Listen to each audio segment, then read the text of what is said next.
উনি তো প্লেন ধরার সময় পাইছে, আপনারা কিন্তু জুতা লওয়ার সময় পাইবেন না। পরিষ্কার ভাষায় বলে দিতে চাই, যে সমস্ত দল এবং যেই দল নেতা শ্রমিকদেরকে উপহাস করবে, শ্রমিকদেরকে অমূল্যায়ন করবে, সেই দলকে আমরা ধিক্কার জানাই এবং সাথে সাথে তালাক দেই।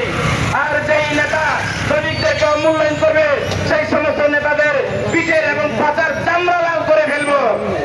পরিষ্কার ভাবে বলে দিতে চাই, দেশকে সুসংগঠিত করুন, দেশের চাকরি বাণিজ্য যে সমস্ত সমন্বয় কাজটা সমন্বয় দাবি করছেন, আমরা দেখতে পাচ্ছি বাংলাদেশের আপামর জনতা আজকে সমন্বয় নামে দাবি করে বিভিন্ন চাকরির বাণিজ্য, বিভিন্ন ঘুষ বাণিজ্য, বিভিন্ন তদবির বাণিজ্য আপনারা শুরু করে দিয়েছেন।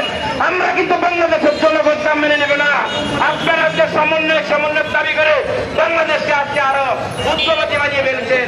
পরিষ্কার ভাবে বলে দিতে চাই, বাংলাদেশ গণ অধিকার পরিষদ থেকে আহ্বান করছি, আপনারা সঠিক সিদ্ধান্ত নেন এবং সঠিক সময়ের উপযোগী একটা সঠিক ব্যবহার করেন।